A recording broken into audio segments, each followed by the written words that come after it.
بسم اللہ الرحمن الرحیم۔ رسول اللہ صلی اللہ علیہ وآلہ وسلم نے ارشاد فرمایا، جو قوم زکوٰۃ روک لیتی ہے تو اللہ اسے قحط اور خشک سالی میں مبتلا کر دیتا ہے۔ السلام علیکم ناظرین، پروگرام قرب رمضان کے ساتھ میں ہوں آپ کا میزبان سید عرفان شاہ۔ ناظرین، فیصل آباد رنگ کی جانب سے آج بھی رمضان کی بڑی ہی روحانی اور علمی ٹرانسمیشن لیے آپ کی خدمت میں حاضر ہے۔ اللہ تعالیٰ سے دعا ہے کہ اللہ تعالیٰ ہماری ٹیم کو اس طرح کے مزید نیک کام کرنے کی توفیق عطا فرمائے۔ ناظرین، آج بھی ہم نے اپنے اسٹوڈیو میں حسب معمول بڑے ہی خوبصورت اور بڑے ہی علمی اور روحانی مہمانوں کو مدعو کیا ہے، اور آج کا جو ٹاپک ہے وہ بڑا ہی علمی ٹاپک اور سمجھنے والا ٹاپک ہے۔ آپ لوگوں کی بڑے زیادہ میسیجز کی وجہ سے ہم نے اس ٹاپک کو آج کا موضوع گفتگو بنایا ہے۔ تو میں سب سے پہلے اپنے مہمانوں کا تعارف کرواتا چلوں تو آج ہمارے ساتھ تلاوت قرآن پاک کرنے کے لیے جناب قاری محمد جوید رضوی صاحب ہمارے ساتھ موجود ہوں گے، اور اس کے بعد نعت رسول مقبول صلی اللہ علیہ وآلہ وسلم کا سیگمنٹ پورا کرنے کے لیے جو آج ہمارے ساتھ مہمان سراخواں ہیں وہ محمد افسر علی افسر صاحب موجود ہوں گے۔ اور آج کے جو تیسرے مہمان ہمارے بہت ہی اہم شخصیت جو کہ ادارہ خدمت دین مصطفیٰ صلی اللہ علیہ وآلہ وسلم کے بانی ہیں اور چیئرپرسن انجمن خدام دین مصطفیٰ صلی اللہ علیہ وآلہ وسلم بھی ہیں، اور ایک سرکاری ادارے میں اپنے پرنسپل کے فرائض سر انجام دے رہے ہیں۔ میری مراد جناب پیر سید محمد طاہر کاظمی شاہ صاحب ہمارے ساتھ موجود ہوں گے۔ تو ناظرین، ہم اپنے پروگرام کا باقاعدہ آغاز کرنے کے لیے اپنے قاری صاحب جناب قاری محمد جوید رضوی صاحب کی جانب بڑھیں گے، ان سے تلاوت قرآن مجید سنیں گے۔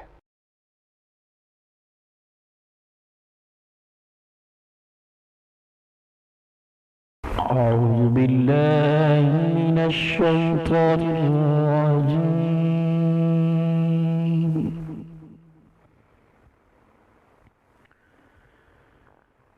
بسم اللہ الرحمن الرحیم۔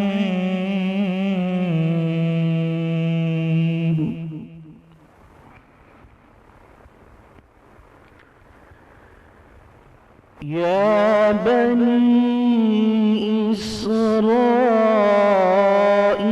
اذکروا نعمتی التي انعمت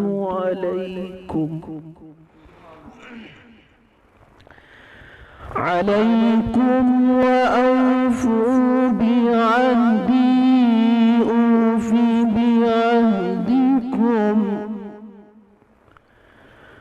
وإياي فارهبون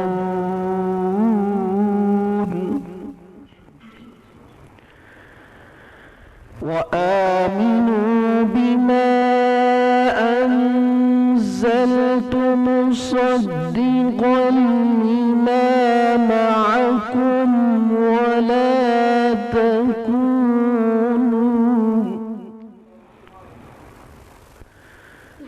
ولا تكونوا أول كافر به ولا تشتروا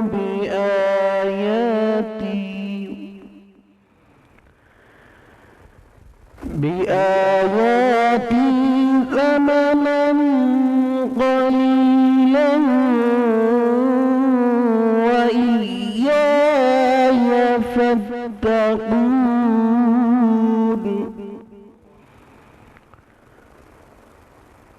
ولا تلبسوا الحق بالباطل وتكتموا الحق وأنتم تعلمون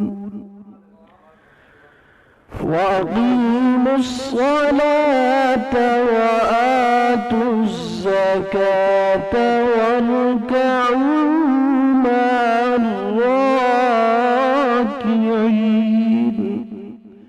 صدق الله العظيم۔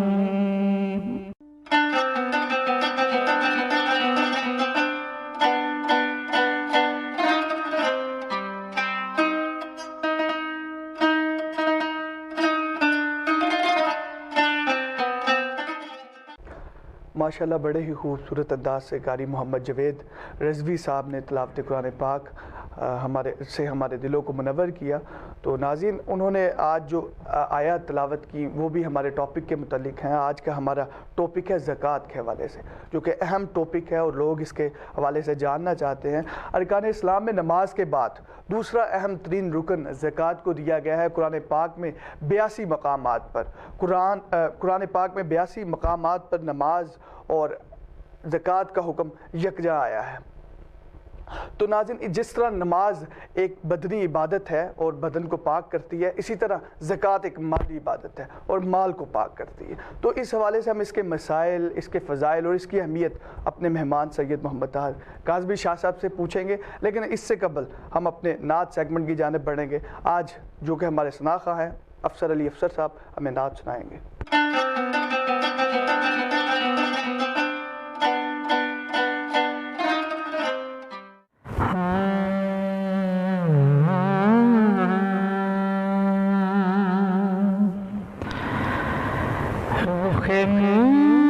مصطفیٰ کو دیکھا، رخ مصطفیٰ کو دیکھا تو دیا نے جلنا سیکھا۔ یہ کرم ہے مصطفیٰ کا،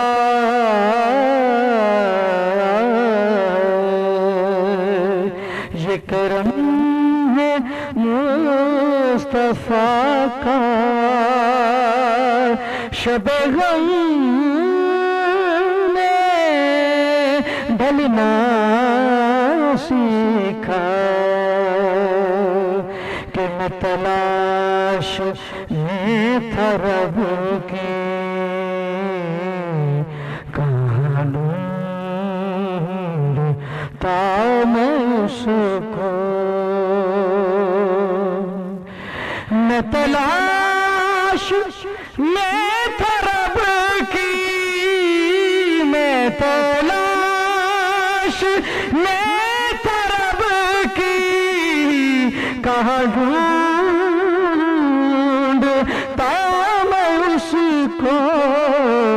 لیا نام جب نبی کا لیا نام جب نبی کا، تو خدا سے ملنا سیکھا۔ لیا نام جب نبی کا، تو خدا سے ملنا سیکھا۔ یہ زمین رکی ہوئی تھی، یہ فلک تھما ہوا تھا۔ یہ زمین رکی ہوئی تھی، یہ زمین رکی ہوئی تھی، یہ فلک تھما ہوا تھا۔ چلے جب میرے محمد تو جہاں چلنا سیکھا۔ میں خلیش تھا مظفر در پاک مصطفیٰ پہ، میں خلیش تھا مظفر، میں خلیش تھا در پاک مصطفیٰ پہ۔ میرے جذبہ عاشقی نے، میرے جذبہ عاشقی نے، کہاں گھر بدلنا سیکھا رخ مصطفیٰ کو دیکھا تو دلوں میں جلنا سیکھا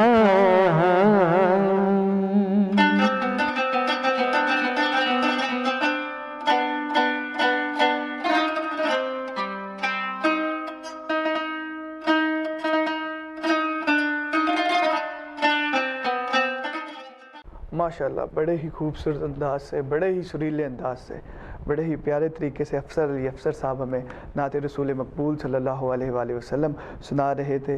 چلے جب میرے محمد تو جہاں نے چلنا سیکھا۔ کیا بات ہے، کیا پیارے اشعار اور بڑی ہی سریلی آواز میں۔ تو ناظرین آج ہم اپنے ٹاپک کی جانب بڑھیں گے، اپنی گفتگو کی جانب بڑھیں گے، جو کہ انتہائی اہم ٹاپک ہے۔ رمضان چل رہا ہے اور لوگ زیادہ تر رمضان میں زکوٰۃ نکالتے ہیں کیونکہ اس میں نیکیوں کا درجہ بہت بڑھ جاتا ہے۔ تو آج کی ہم باتیں جو کہ زکوٰۃ کے فضائل ہیں، مسائل ہیں، اس حوالے سے آج کے اپنے مہمان سے اپنی باتیں ڈسکس کریں گے اور جو آپ کے سوالات ہیں وہ ہم آپ تک پہنچائیں گے، ان کے جوابات۔ السلام علیکم شاہ صاحب۔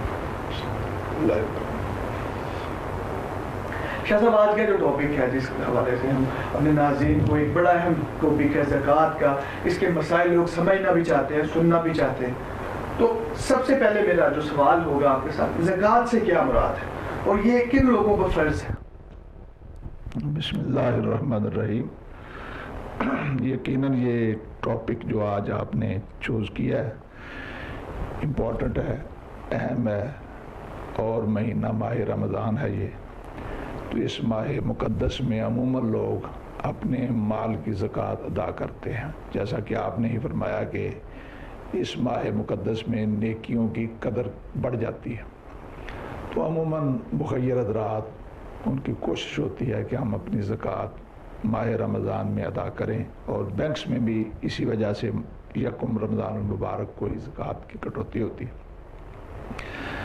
لفظ زکوٰۃ کا معنی ہے پاک کرنا، اس لیے اس کا نام زکوٰۃ ہوا کہ مال زکوٰۃ کی ادائیگی سے پاک ہو جاتے ہیں۔ ویسے مال کا جمع کرنا قرآن مجید میں اس کی برائی آئی ہے۔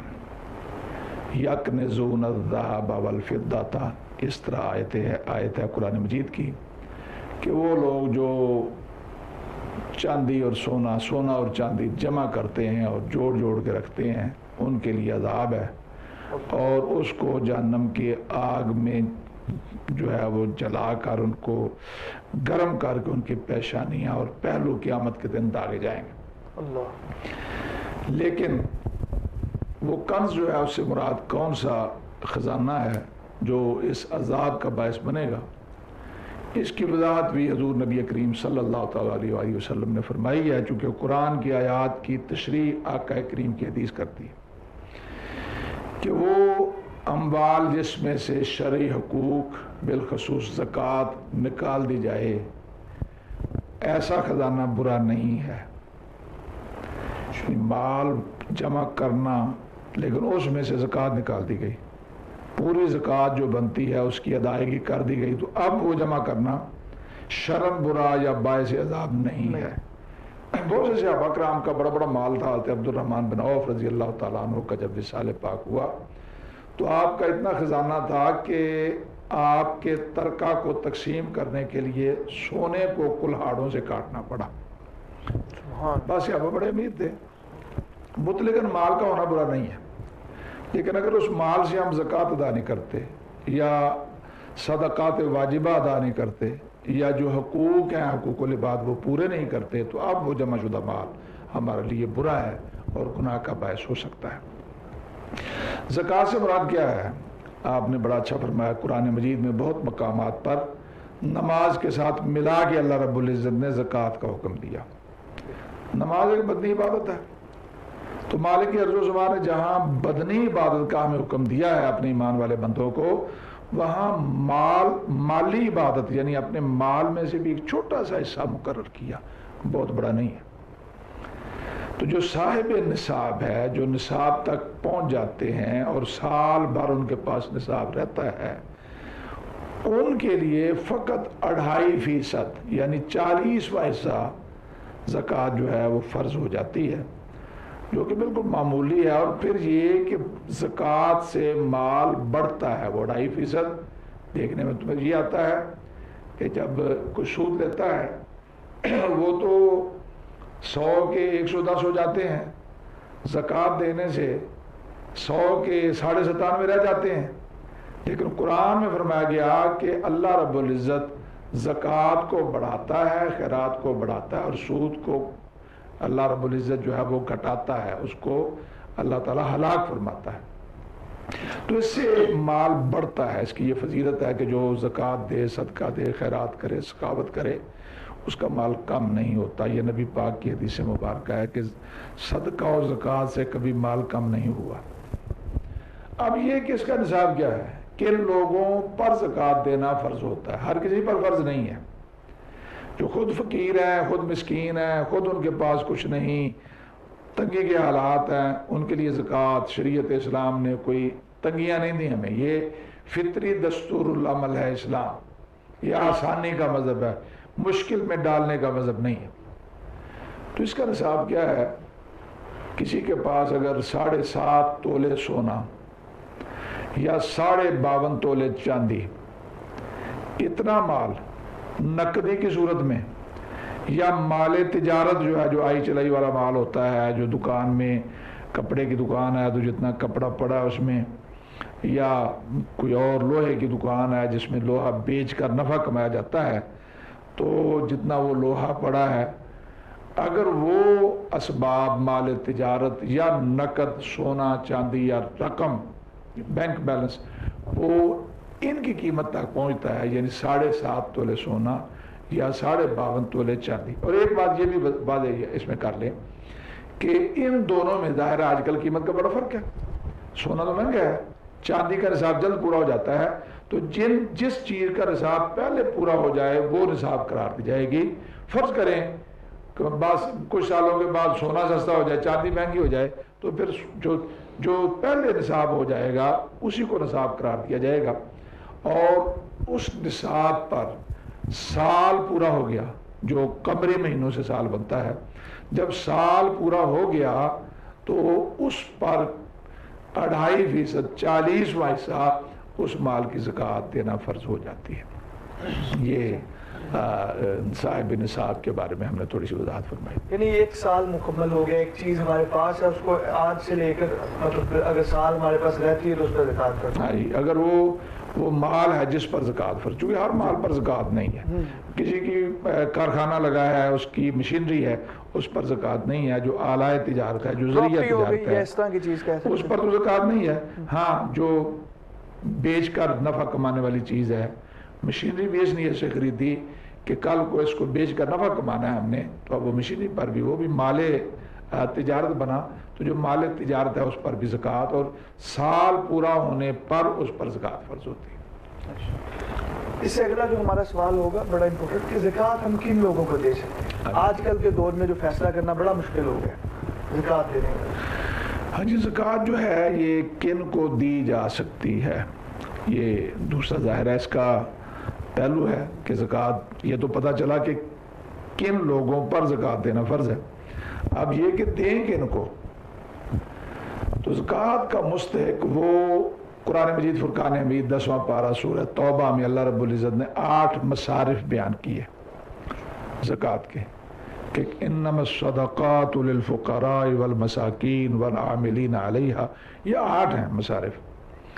8 میں سے 2 کی اب ضرورت نہیں رہی، ایک تھا مؤلفات قلوبہم، قلوبہم یعنی دلوں کو تالیف قلوب یعنی دین کی طرف میلان دینے کے لیے، اس کی اب ضرورت نہیں ہے۔ اور ایک ہے گردنیں آزاد کرانے میں، یعنی غلاموں کو، جو مکاتب غلام ہوتے تھے ان کو آزاد کرنے کے لیے رقم خرچ کرنا، یہ بھی مصرف تھا، آج کے دور میں غلام نہیں ہے۔ تو باقی جو ہے ان میں فقیر، مسکین، مسافر کا بھی ذکر اس میں ہے، جو عامل گورنمنٹ مقرر کر دیتے ہیں حکومت زکوٰۃ کی تحصیل میں یا اس محکمے میں، ان کی تنخواہ، اس کا بھی ذکر قرآن مجید میں ہے. تو وہ مومن، یہ یاد رہے کہ زکوٰۃ مومن کو دی جائے گی، غیر مسلم کو زکوٰۃ نہیں دی جا سکتی. وہ مسلمان، وہ مومن جس کے پاس ایک تو ہے مسکین تو وہ جس کے پاس مطلب شام کا کھانا ہی نہیں ہے، بالکل ہی تنگ دست ہے، مشکل سے تنگی سے گزارا کرتا ہے، اس کو دے سکتے. اور فقیر کیا ہے؟ جس کے پاس ہے تو صحیح کچھ، لیکن اتنا ہے کہ اس کی ضروریات اصلیہ جو ہیں، جو اصلی ضرورت سے مراد جن کے بغیر زندگی کا گزارا نہیں ہوتا. برتن چاہیے اسے، پہننے کو کپڑے درکار ہے، اس کو کھانے کو روٹی اس کو چاہیے، رہنے کو کسی مکان کی ضرورت ہے، اس کو سواری کی حاجت ہے. یہ چیزیں ضروریات اصلیہ میزیں ہیں کہ جن کے بغیر زندگی انتہائی تنگ ہوتی ہے. ضروریات اصلیہ کے علاوہ اگر اس کے پاس کوئی اتنی چیزیں نہیں ہیں یا اتنا مال نہیں ہے یا اتنی نقدی نہیں ہے جس کی مالیت نصاب کے برابر بنے، یعنی جیسے ہم نے کہا 52.5 تولے چاندی، آج کل شاید 50-52 ہزار یا کچھ اس طرح کی اس کی قیمت بنتی ہوگی. اگر اس کے پاس اپنی حاجات اصلیہ کے علاوہ اتنی ہے چیزیں ہیں تو پھر وہ زکوٰۃ نہیں دے سکتا. ہے تو صحیح لیکن اس پر قرض چڑھا ہوا ہے، قرض نکالیں، قرض منہا کریں تو پھر وہ فقیر تصور ہوتا ہے، یعنی اس کے پاس اتنا نہیں رہتا تو وہ زکوٰۃ لینے کا مستحق ہے. ایسے لوگوں کو زکوٰۃ ادا کی جا سکتی ہے. اور یہ ضروری بھی نہیں کہ ہم ان کو بتائیں کہ یہ زکوٰۃ ہے. ممکن ہے وہ غیرت مند لوگ ذرا سبکی محسوس کرتے ہیں.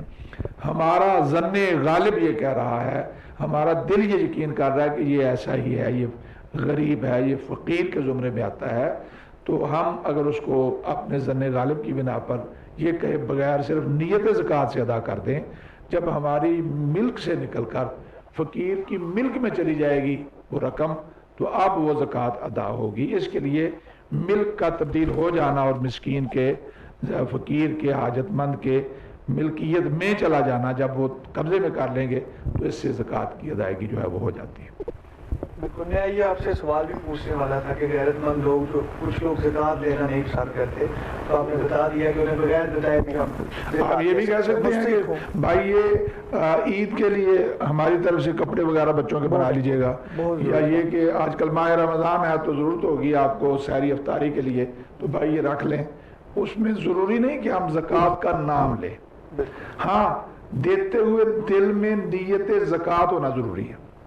اگر ویسے دی تو بعد میں ہم یہ نہیں کر سکتے کہ آپ چلو نیت کر لیتے ہیں زکوٰۃ کی. یعنی اگر بنیت زکوٰۃ دے دی اور منہ سے نہیں کہا، یا اس کو کپڑے کہہ دیا، عیدی کہہ دیا، بچوں کے لیے کہہ دیا، تب بھی زکوٰۃ کی ادائیگی فقہاء کرام فرماتے ہیں کہ ہو جائے گی. رشتہ داروں کا حق سب سے پہلے ہر جگہ پر رشتہ داروں کو، لیکن وہ کون سے رشتہ دار ہیں جن کو ہم زکوٰۃ دے سکتے ہیں؟ ان کے بارے میں کیا حکم؟ یہ آپ نے بہت ہی ایک اچھا سوال کیا، بڑا اہم سوال کیا اور فضیلت بھی ہے. سرکار دو عالم صلی اللہ تعالیٰ علیہ وسلم کا ارشاد گرامی بھی ہے کہ عام فقیر کو دیں گے تو وہ صرف زکوٰۃ ہوگی، اور اگر اپنے خونی رشتہ دار کو آپ دیتے ہیں تو اس کے 2 ثواب ہیں. ایک تو زکوٰۃ ادا ہوئی اور دوسرا یہ کہ صلہ رحمی ہوئی. خونی تعلق کو جوڑنے کا اسلام نے حکم دیا. اور سوال آپ کا کہ کن کو رشتہ داروں میں سے کسے دے سکتے ہیں کسے نہیں دے سکتے، یہ سوال بہت کیا جاتا ہے کہ کیا حقیقی بھائی اگر غریب ہے، مسکین ہے تو اس کو ہم زکوٰۃ دے سکتے ہیں؟ ہاں دے سکتے ہیں. بھائی کو، بہن کو، اگر وہ مستحق ہے، اگر وہ اس میں آتے ہیں اس زمرے میں کہ وہ فقیر ہیں، وہ مسکین ہیں، تو آپ ان کو دے سکتے ہیں، بتائے بغیر دے دیں. ان کو ویسے دے دیں، بطور امداد دے دیں. زکوٰۃ کا لفظ نہ کہیں اگر وہ اس میں اپنی کو سبکی محسوس کرے تو، ذلت محسوس کرتے. رشتے میں کن کو نہیں دے سکتے یہ سمجھنے کی بات ہے. تو ایک ہوتا ہے جڑ، پودے کی جڑ ہوتی ہے، اور ایک ہوتا ہے اس کا تنا اور شاخیں، فروعات. یہ ایک مثال ہے. میرے شیخ کریم حضرت علامہ ابو محمد عبد الرشید رضوی نائب محدث اعظم، وہ ایک مثال دیا کرتے تھے. وہ ایسے ہاتھ سے مثال دیتے تھے کہ یہ جڑ ہے، یہ اس کی فروعات ہیں، یہ تنا ہے. نہ جڑ کو دے سکتے ہیں نہ فروع کو دے سکتے ہیں. مراد یہ کہ نہ